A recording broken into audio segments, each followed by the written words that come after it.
มามิเห็นปลาได้แล้วมาดูสิปลาพี่สายมานี่มามิเห็นเป็ดงูกำลังกินลูกเป็ดแล้วเห็นไหมว้าวได้แล้วเย้วันนี้แม่นุ้ยกับพี่ซันกับมอร์นิ่งจะพาไปหาปลากันนี่มามิเตรียมยอมาค่ะ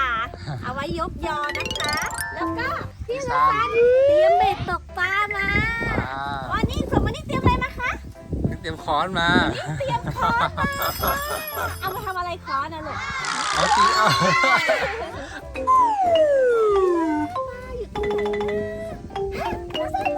มามิเจอแล้วไปเร็วลูกตกนะตกนะมาทางนี้ตามแบบนี้มานับจบแล้ววันนี้จะยกยาก่อนนะน้ำไหลแรงมากเลยเห็นไหมเดี๋ยวเราจะตกปลากันก่อนมามิจะวางยอไว้ตรงนี้ก่อนนะเดี๋ยวมามิจะวางยอไว้ตรงนี้นี่ปลามาแล้วอุ้ยไหลแรงมากเลยอุ้ยปลามาเร็วมากเลยได้ไหมได้ไหม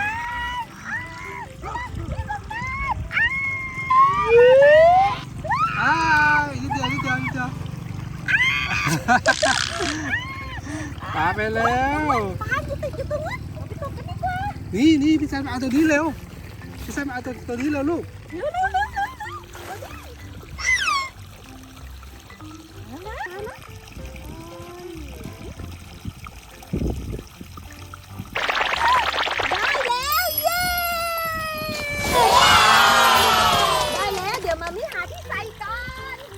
ที่ใส่อยู่ที่ใส่อยู่นี่เอาใส่ดีๆเลยทุกคนได้ปลาแล้ว1 ตัวนี่ปลาพี่ซันตกปลาเร็วพี่ซันตกปลาเร็วมีติดอยู่ที่สองตัวเลยพี่ซันว้าว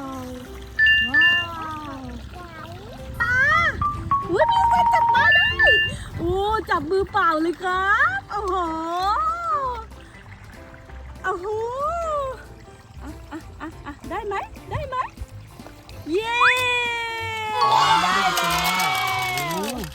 ได้ปลา3 ตัวมานี่ได้ปลา3 ตัวเลยมามิเห็นปลาได้แล้วมาดูสิปลาว้าวเย้ว้าวได้ปลาทั้ง2 ตัวเนี่ยว้าวมานี่เป็นคนจับนะพี่แซนดูสิลูกพี่แซนกำลังซ่อมเบ็ดอยู่นะคะเอานี่จับเลยลูกว้าวนี่ได้ปลามาเต็มเลยว้าวได้แล้วเย้ไหนวันนี้จะหยิบอันนี้เหรอวันนี้จะหยิบอันนี้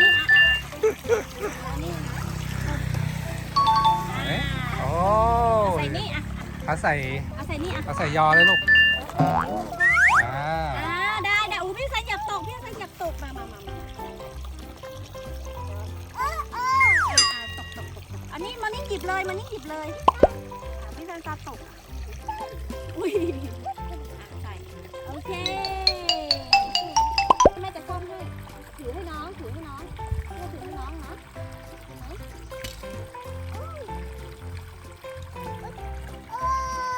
ตัวอะไร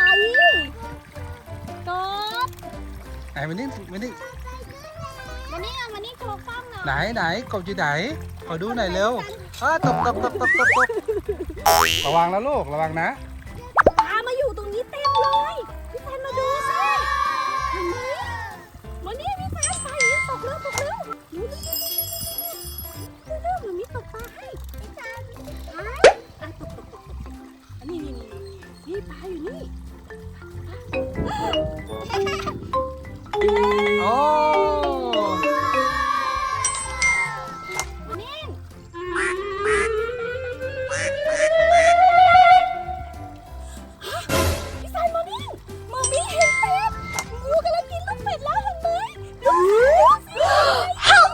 ต้องไปช่วยกันใช่ไหมโมนี่เตรียมค้อนเลยลูกเราจะไปไล่งูกันไปเลยไป เตรี เร็ ยว มค้อนลูก ไปเร็วพี่สันไปเร็ว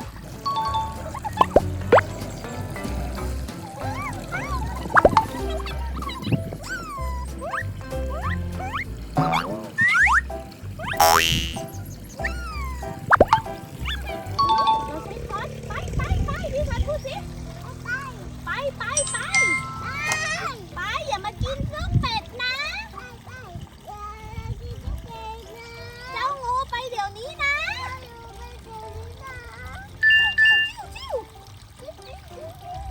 มานี่ทำเสียงดังไปเดี๋ยวนี้ไปเลยไปเร็วกลัวเสียงเรา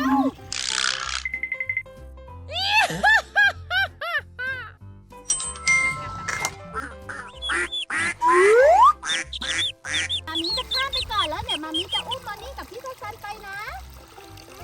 ฮึบมาเลย1 2 3ระวังนะพี่ซันมา1 2 3ถามสิแม่เป็ดเป็นอะไรนะ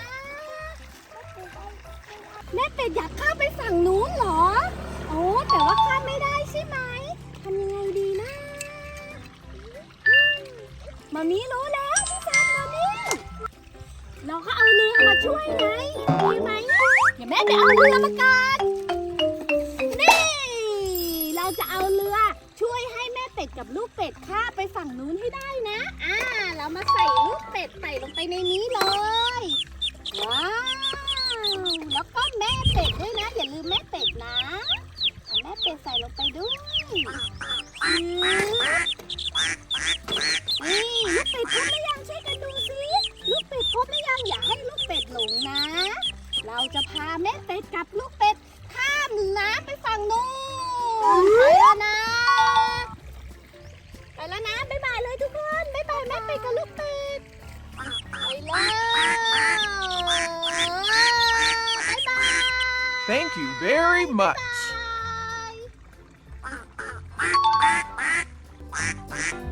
บ๊ายบายเจ้าเป็ดบ๊ายบายลูกเป็ดโชคดีนะโชคดีนะเสร็จภารกิจแล้ว นี่เราได้ปลากันเต็มเลยเดี๋ยวเราเอาครับโอเค แต่ว่าเราได้ปลากันเยอะแล้วนะพี่ซันเดี๋ยวเราเอาปลาเนี้ยไปทำอาหารกันดีไหมลูกโอเคได้เลยเดี๋ยวเราไปจับปลากันต่อโอเคไหมพี่มอร์นิ่งเราได้ปลากันเต็มเลยเดี๋ยวมามิกับพี่ซันกับมอร์นิ่งนะจะเอาปลาที่เหลือที่ได้เนี่ยไปทำอาหารกันนะคะถ้าอย่างนั้นมามิขอตัวเอาปลาเนี่ยไปทำอาหารให้เด็กแฝดกินก่อนนะคะไปก่อนนะทุกคนบ๊ายบาย บ๊ายบาย